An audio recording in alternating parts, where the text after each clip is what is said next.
Hello and welcome to day 10 of my mirror diaries for Burt's Bees, and it's the final day of my mirror diaries, my last mirror diary, and it's very late. It's 10 to midnight, and I've just got back from a holiday a weekend away in Glasgow. So I've been up and tramping around in the rainy weather around Loch Lomond and getting caught even in the city centre in rain and horrible weather, but insisting on wearing a skirt with. Did I wear tights? Oh, I didn't on Sundays. I didn't wear. That's another story. I'll tell you about in a second. So I'm looking very tired, and whereas my face may look tired and worn and drawn, and my hair's a mess, the rest of my body's still nice. I've still got soft elbows. I mean, I haven't moisturised today actually, which is I haven't had a chance today. I had to quickly rush in the shower and then tidy up before we left where we're staying, so I didn't get a chance to moisturise. But missing a day doesn't really matter. It's it yeah. It doesn't matter if you miss a day because it's possibly because I've been using it solidly for 2 weeks. I'm doing quite well on the moisturising front. I still feel as though I moisturised today, which is quite good. Um, so then, since this is my final video, I suppose I should give some feedback on what I thought of every single one of them and let you know which one's my favourite and which ones I'd recommend. Um, the first one is this one, which is the fragrance-free one, which is shea butter and vitamin E. It's the fragrance-free body lotion, and it's for all skin types. Good all-round moisturiser. Absolutely does what it says in the tin. It's fragrance-free. What more can I say? I mean, possibly the draw with Burt's Bees is the nice smells. The way the smell is really attractive. I think that's what draws a lot of people in, especially with things, milk and honey and things like that. People, I think, will be attracted to that. But there's still there's still something for you if you don't like the smell. I mean, this fragrance free one's fragrance free, and it does exactly the same as the other ones. So yeah, onto a winner with that one. What other ones have I got? The other one that I tried was for sensitive skin. So if you've got sensitive skin, there's this one, which is the aloe and buttermilk one. This was a lot fresher than the other ones. It doesn't have that kind of, that deep, I keep saying cakey, but it is cakey, kind of honey, and it does have that, I think I described this one earlier in the week as like cooked croissant cake. And that's what it is. It's just a really fresh. Probably it's one to be really good for summer, I would say. This is a really lovely one for getting out the freshness of getting out the bath or the shower and getting it on. And you're gonna just kind of shove a summer dress on and go out, and it's gonna be sunny, and that's gonna keep you going because that's gonna smell fresh all day long and lovely. Sorry, my voice is going. I'm so tired. And which one? There was the one that I'd heard a lot about, which was the milk and honey one, which was for normal to dry skin. Now, this was the first one I tried, and I noticed a difference with this one straight away. I can't say that about the other ones, but I'm confident in putting my 2 pence forward and saying that these ones would have exactly the same effect insofar as they would give me a moisturising reaction straight away, whereas they would produce some kind of noticeable effects quite quickly. It was within 2 days I'd noticed that my skin was softer. I'd had less kind of dry skin, less scaly areas, less nasty knees. It was good using this one. I found this one a bit thick smelling.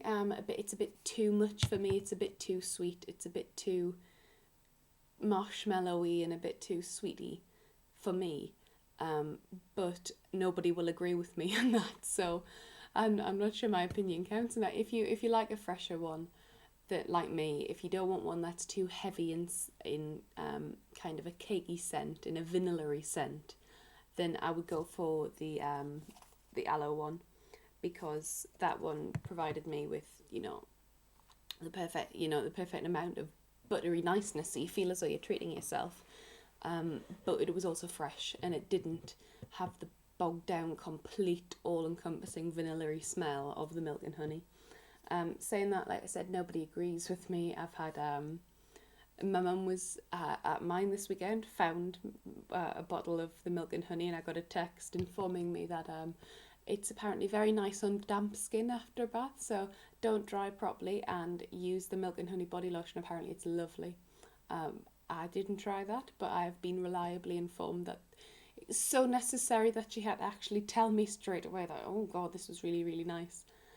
And now I come to the final one, which was the one I tried third, but I also tried for a lot longer because I really like this one. This was the Coco and Kubatsu butters, which was for dry skin, which was my skin type. Perfect. It's my moisturiser now. That is what I will use. I'm not going back to any others. I doubt there'll be another one that actually, you know, gives me the same effect that this one has. It has a lovely smell. It's somewhere between the aloe one and the milk and honey, insofar as it's not too vanilla-y, it's not too cakey. Um, it's actually more like a mixture between the fragrance-free one and the milk and honey. It's like a lesser version of the milk and honey. So it was nice to have that treat and that kind of lovely body lotiony smell, but that wasn't too overpowering. So I really loved this one. It had a lovely effect. It sinks in really fast, and I would recommend that one any day. I recommend them all, but this was my favourite, and I really like this one. Um, this one gave me my soft elbows. The other ones were working, but this one attacked the dry skin of my elbows. This one attacked the dry skin of my knees. This one was great after I epilated. This one was great after I exfoliated. The dry skin one, if you've got dry skin like me, if I could throw this, if I could kind of like throw this further, it's great. 2 thumbs up for the Kogo and Kubuatsu butters. Yeah, as for moisturisers themselves, that you don't need to use much. They seem to be really, really good value for money to me because they use a tiny hazelnut size amount for your, kind of like your leg and knee, your calf, shin, knee, lower leg and knee. Hazelnut size amount, that'll cover it. And that's with dry skin. That's with my horrendous cover them up, to save the rest of the world legs. Um, yeah, they're great.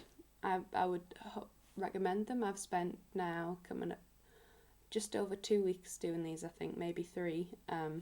And it hasn't been a chore. It hasn't been a chore to use. I haven't found them sticky. They've fitted in with my regime every day, and I will definitely continue to use them. I'm an absolute convert, and thank you, Burt's Bees, for introducing me. So go out and get them. They're great. I can recommend them. I can't recommend them highly enough. But thank you to Burt's Bees, and thank you for watching. And I will continue to use Burt's Bees products, and I will continue to have sexy legs, and I will continue to have non-sandpaper elbows, and I will be a goddess amongst women, and I hope you all can be too. So thank you very much for watching. Bye.